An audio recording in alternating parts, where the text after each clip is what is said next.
Welcome to Legacy in Motion. Today we are joined by Dalton Boutte, former Executive Vice President at Schlumberger, longtime energy executive, consultant, and board advisor. With decades of leadership experience in the oil and gas industry, Dalton has led through growth, volatility, and transformation at the highest levels of global business. Dalton, such a pleasure to have you with us.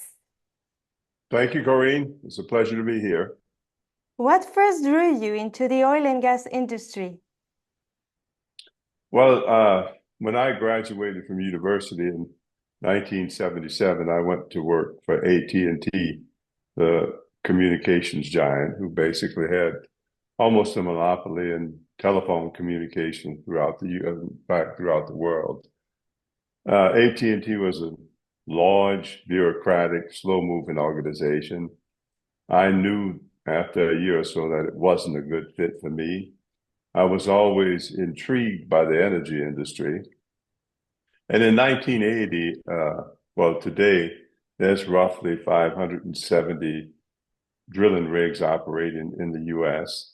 In 1980, there were roughly 4,600 operating. So there was lots of business, lots of opportunities, lots of excitement. And so I decided to try to get into the energy sector. And did you always see yourself becoming an executive leader? Not necessarily in Schlumberger because, in Schlumberger back in the early 80s, almost everyone started at the field level. And Schlumberger had a policy of promoting strictly from within. So if you didn't start in the field, you had very little chance of moving up. And in that organization, you could see, what your boss did quite well, his duties. You could also see maybe one level above, but beyond that, you had no idea what they did and how they did it and so forth. So you could aspire to be one or two levels above where you were. And that's what I did. I said, well, okay, I can see what they're doing. I think I can do as well, or maybe better. So I would always aspire to one or two levels ahead. And then as you move up, you look for another one or two levels, and eventually you're looking up at the CEO. So yeah, that's how I progressed. That's how I thought about it, and that's what led me to what I was able to achieve.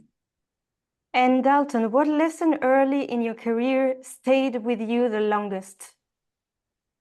I had a mentor early on in my career as a manager.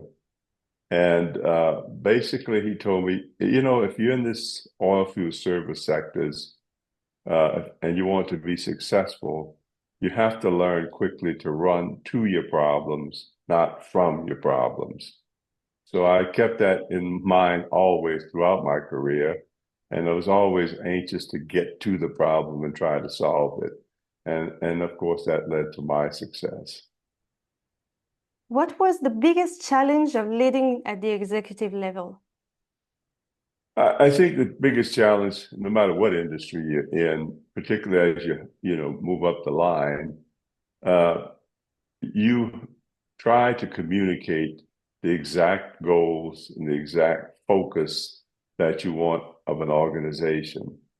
Now, the difficulty is every layer that communication moves down is an opportunity for some kind of filtering to go on. So you have to make sure that what you're communicating at the top is exactly what's heard at the bottom of your particular organization. And you have to continuously do that. And how do you lead effectively during uncertainty or downturns? Well, the oil and the service part of the oil industry is cyclical. For the last 50 years, it was cyclical, and it likely will continue to be cyclical into the future. Believe it or not, the organization, particularly at the lower levels, they understand that very well. They know when the trucks aren't going out to the well sites or offshore, things are slowing down, and they know what's coming next. I've always found it to be very effective to communicate exactly what you will be doing with the organization. I remember one of my first roundtables in Western Deco. Business was going south very fast. And I was asking the roundtable, so are you planning any cuts? And I said, look, uh, 1 month from now, 15% of you will not be with the company. But communicating that to people and allowing them to understand is very appreciated. So there's no more mystery around, what may come. People don't like uncertainty. As long as you tell them up front, this is what's going to happen, and they expect it anyway, I think you can be quite successful. So communication is key. What separates strong leaders from strong managers? Well, managers are about consistently outperforming against a set of goals. That's basically your job as a manager, and it doesn't matter what level manager you are. Leaders is a bit more complicated, and you just have to look at the traits of a good leader is learning what motivates their particular individuals, their organization. It's about making sure your people see you walking the walk. So, it's easy to tell people, I want you to go do this and this, and then turn away and walk away. But if they understand that you are right with them, you got their back and so forth, then you can effectively lead the organization through pretty much anything. And how important was company culture in a global organization like Schlumberger? Well, it was absolutely critical because Schlumberger back in the 80s and probably today, uh, it's still the most culturally diverse company in the world. So when you have people coming from all walks of life, you have to have a strong set of values that people understand and they live by. So, for example, back in the day, and I don't know if Schlumberger has changed or not, but back in the day, it was about people and their motivations were the best asset. It was about technology being the basis for our competitive advantage. And it was about producing superior profits in order to maintain our independence. And I think everybody at the managerial level in Schlumberger understood those values very clearly and actually lived by them. What did leadership teach you personally? Uh, well, I always believed I had a model that I used when I worked. And I don't know if you'd call it leadership or just a way of doing things, but I would always spend an inordinate amount of time every January or late December, January, establishing the goals, articulating the goals, and making sure everyone that reported to me understood exactly what I expected of them at the end of the year. And what I used to do every year at the end of the year when I had to do appraisal of my people, I would allow them to do their own appraisal. Because I said, if I'm communicating correctly with you, you know what the expectation is and you know how you performed against it. So the beauty and the thing that I most remember of the joy I had in managing is if you are effective at communicating those goals and objectives, people understand what they have to do, they do it. I used to tell my managers, it's like being on a game show. Where you got three doors in front of you. You can have what's behind door number one, number two, number three. If you exceed all of your goals, you get to choose which one of those, what's your next job and where you're going. If you don't, then there's only one door, and I get to choose where you're going after that. So that was the beauty for me in leading is, and once people saw that, and the word gets out that man, everybody that works for him is getting promoted, it sort of feeds on itself because everybody wants to come to work for you. So it makes your job easier, actually. And what sacrifices come with executive leadership that people rarely talk about? Well, the obvious one is your family, huh? Because, once you're an executive at a global level, you will spend an inordinate amount of time traveling. That's it. And you'll be involved in presentations and meetings and so forth and so on. So you're going to be away from your family a lot. And you will miss out on a lot of things I did with my children coming up. I wasn't there for some events that I would have loved to have been there. And that's probably one of the things that drove me to always want to retire early. I I never saw myself working past 55 years old. I ended up retiring at 54 years old because I recognized what I had to sacrifice to achieve what I did. And I didn't want to do that anymore. I just wanted to spend more time, with my family. None of us know how many years we have on this earth. And I didn't want to be on my dying bed saying, I wish I would have worked one more day.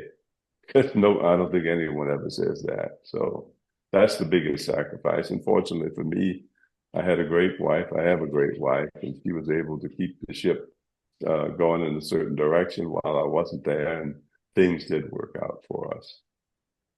And Dalton, what became more important to you later in your career? Well, I think, uh, there's a couple of things. One, from a business point of view, the last part of Schlumberger I managed was the seismic industry. And that, we were uh, incredibly profitable, and it had never been profitable before. In fact, it was more profitable than any other product line for quite a while. And so to achieve that required a lot of changes, which we did. And I think that'll be there. I don't even know what's going on with that part of the business anymore, but that to be able to bring it up to the standard of Schlumberger and beyond was, I think, very important for me to do. And second, I think the thing that really excites me is seeing people in your organization succeed. And I was fortunate enough to have a guy in my organization who ultimately became the CEO of Schlumberger. And so that means you've had some influence on the organization much bigger than the responsibilities that you had. So yeah, seeing people succeed is something I'd hopefully be remembered for. Before we move on, is it possible just to readjust a little bit your camera to see you a little bit exactly perfect? Okay. Oh, okay. Sorry. With film, it was okay, but I think for the transition now to legacy, it will be better. The transition and legacy. What was the transition like from executive VP to consulting and board work? Well, I mean, as an executive, you basically dictating the goals and direction of the company. As a board member or consultant or advisor, you're basically influencing people to do things that the way you would have done it if you were in the job. And when you get into like a board position, I was on the boards I served, usually one of 12 voices. So to get your points across, you have to first have the other board members respect your opinion. And that takes time to build that. You don't do that on one board meeting, you do it over years. And the same thing with being a consultant. You're given advice. This is the way I would do it if I were in this situation. This is the downside risk. This is the potential upside and so forth. But someone may not take that advice. But if they do and they become successful over time, they will listen. I mean, they'll listen to you a lot more. So it's more, you become more of an influencer than someone who's actually driving the organization. That's the big change. What advice would you give young professionals entering the energy industry today? Well, I would say, first of all, know what you're getting into, because it's an industry that, like I said earlier, it is cyclical. It will continue to be cyclical, which means you will have ups and downs, and you have to deal with that. And second, to be flexible. So, the energy industry moves. a lot. So, you don't think that you're going to get a career and sit in one place and enjoy that career. I mean, just look around the world at where the industry is going now. I mean, when I was working, there was no industry whatsoever in Guyana. Now it's 12 billion barrels of oil found there. I mean, so you have to be willing to adapt to that. And second, third, I would say that, it has to be something that you're going to commit to for life. I mean, today, kids coming out of school, I mean, everybody wants to be in AI and that part of the business. I mean, is that going to be the future? Who knows? The energy industry will likely be around for at least the foreseeable future. So it is, from my view, a good industry, but it comes with a lot of challenges. And if you're willing to accept those challenges and you're willing to live that kind of lifestyle, because it's more of an outdoor lifestyle than, sitting in the desk in some glitzy office in Silicon Valley. Dalton, how many countries have you lived in? Oh, that's a good question. So we lived in, let's see, Trinidad, Tobago, Caracas, Venezuela, Buenos Aires, Argentina, Paris, France, England. So that's 5 countries, and I've visited, I think last time I checked, the old passport was 54. Dalton, what does legacy mean to you now? It just means the way you want to be remembered. Did you contribute? Were you seen as a success? I mean, because the worst thing in the world would be to I spent 32 years in Schlumberger, and to have people say, "Well, no, he's terrible. He didn't do anything. He didn't contribute." But when I left, I had a lunch with my boss, Andrew Gould, CEO, and he said, at that lunch, Schlumberger will be forever indebted to you for what you've done in this last job. So, and I remember that. I keep that in my mind all the time, because it means I did contribute and I was a success in the company. So that might be the answer to my closing question, or maybe not. If people remember one thing about your leadership journey, what do you hope it is? I would hope it's the effective way that I communicated with everyone, because I tried my best to make sure everyone understood exactly what I expected of them and what would be the results of that. So it would be communication. Dalton, thank you for sharing your experience and perspective with us today. Your journey Thank you very reflects. much. Thank you so much. And your journey reflects the kind of leadership that evolves beyond position and continues through mentorship, wisdom, and impact. And thank you very much for joining us on Legacy in Motion. Thank you, Corinne. We'll see you next time. Thank you so much. Okay, bye-bye.